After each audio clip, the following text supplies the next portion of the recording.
Hello, my name is Catherine, and a little bit about me. I'm a person. I love studying and learning, especially studying and learning stuff about psychology, science, spirituality, and how we all can get along, how we all can live on this earth as even more healthy, happy humans. So recently, while I've been doing my studies, I've thoroughly enjoyed learning more about women in the Middle East. Especially one of the biggest things that is remaining with me is not just learning about women in the Middle East, but most of all, unlearning what was incorrect about women in the Middle East from what I understood as growing up in a Western environment. Especially what was really big was unlearning and realizing that so much of the Middle East and almost anything that was different than Western models was in the past, in the 1900s, just grouped into this thing called Orientalism and Eastern. If it was not Western, it was Eastern. And this concept of Orientalism, which actually caused this stereotype to exist that groups multiple continents together just under one culture. And generally, this Orientalist view of the Middle East, of Africa, Asia, was contained oversexualized women, over aggressive men, and it was just this stereotype that mostly benefited Hollywood to make exotic films and new exotic storylines for people to consume. So a lot of those thoughts have stayed with Western mindsets. And we don't realize. That's why sometimes when you ask a Western person to look at a map of the Middle East, Asia, Africa, they will get amazed that there's so many countries. I'm pretty sure if you do that to almost any American, they will be shocked because they just don't know. Literally, it was embedded in the society of Western understanding that almost, if it's not Western, it's just there's one big thing. It's the Orientalism. Eastern is not us. They are the out group. Psychologically, that kind of increases feelings of hostility, potential separation, just any consideration that they're not us. When in reality, we have so many more similarities with any other human on the planet than we have differences. But enough about that. I was using this opportunity to do some research. And my research topic was to learn more about the non-religious benefits of the hijab. That was something I was interested in after looking into and researching women in the Middle East. I was interested in this because I felt the hijab is something that has been so politicized, especially in Western world and in Europe.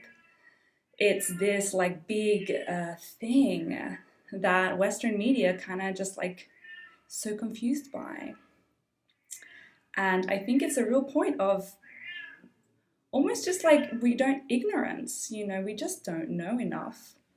And that's why I wanted to look into deeper beyond the religious aspects of it and see what are their benefits to wearing the hijab, what kind of research has been done here to get some more objective information and data that I could then share onwards, to show that this is objective reasons why or why not maybe people wear this. It's not because they're just different and aliens. My personal story and my personal connection to this is because I've reverted. I've been studying Islam for the past 4 years and going on my own personal journey with wearing or not wearing and what is really in my heart. So as well, on that journey, I really did feel that there was a practicality, a usefulness to the hijab, to different clothes that we see being worn by women in the Middle East that's not talked about. Generally, there are also a lot of practical reasons beyond culture and religion that make women in the Middle East wear different things to women in the West. So what I discovered from my research was that some women, of course, choose to wear it for cultural or religious reasons. But aside from that, which was I was studying non-religious reasons here, some women chose to wear it to anecdotally increase mental health stability, to resist sexual objectification, to oppose this oversexualized oriental perspectives of women in the Middle East, and to fight colonization through that, to feel more respect, to bring freedom for themselves, and to preserve close relationships. Another reason being that it helped the wearer feel to be in a meditative mood, feeling comfort in their scarf, akin to wearing a hoodie. So aside from those anecdotal benefits that I found in research, I also found in a research study that controlled for religiosity. So the statistics for religiosity were taken out. These results are not impacted by religiosity. And that research study by Swami et al., they discovered that women who wore the hijab had more positive body image and lower internalization of media messages about beauty standards, along with placing lower importance on appearance than women who didn't wear the hijab. So there are some things that I did discover. Of course, I feel that all people should have all freedom to wear what they want. However, if people are struggling with beauty standards, if they are struggling with internalization of media messages about beauty standards, and if they are maybe unhappy with how much importance they're placing on appearance, perhaps wearing the hijab for non-religious reasons might help their health and help them to feel better, be a better person, and live the way they feel called to live in their heart. Some questions that I have based on these research findings are that I'm wondering if these results would hold up for people who were not culturally or religiously related to Islam. So if it was just, Western people who didn't have a religious connection, if that would be an interesting research topic to do, would they still feel the mental health benefits? This research into this topic really did make me want to learn more about it. I'm interested to learn more about hijab wearers, their thoughts on non-Muslims wearing the hijab.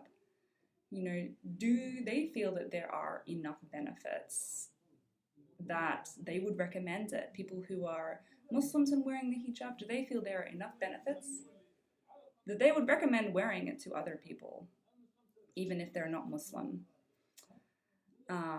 Or would they maybe feel confused and dislike it if non-Muslims were wearing the hijab? I kind of highly doubt it's the second, but I'm interested to just hear people's opinions on that. Why does this topic matter to me, and why is it important more broadly? Well, this topic matters to me because I have kind of joined the Muslim community in the last few years. However, I'm still American. I want to be sure that I am being respectful, as well as honoring my own decisions and what's in my heart. I want to be sure that the choices I make are ones that are true to me and feel good to my health, rather than to blindly follow without listening to my heart. Also, after learning a little, certainly not all, about women in the Middle East and women in Islam, I have discovered that there are so many things that I feel that Western women could be supported with. Certainly, growing up as a Western woman, I did suffer with internalized messages about beauty standards.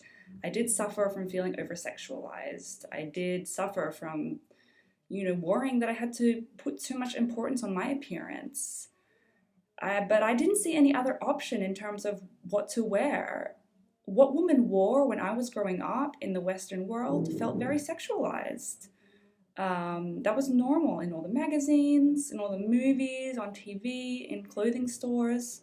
I didn't realize there was another way, a completely opposite way almost, that other women were doing around the world. If I had known, and if it was culturally and socially acceptable to wear the hijab, whether I was Muslim or not, when I was younger, perhaps I would have loved that option and found solace and potentially been protected from harm in certain ways. That's why I want to live for a place where we're not only free to choose what we wear and how we live our lives, but to have an open and inclusive and diverse society so that children and all of us can see that there are options and to not feel constricted by any way. And of course, to have the most options to protect ourselves in this harsh world if we want and if we need. You know, my toes are still a little bit funny from trying to fit into tinier shoes than when I was younger. You know, tinier shoes than what my foot size really was for a beauty standard. I still remember stressing out over my skirt length for hours upon hours. Too short, not short enough. And I remember at my work not going to the gym or exercising because getting sweaty would mess up my hair and I wouldn't look professional. You know, that's something that really would affect my performance, would affect my ability to make money if I'm prioritizing appearance over physical health.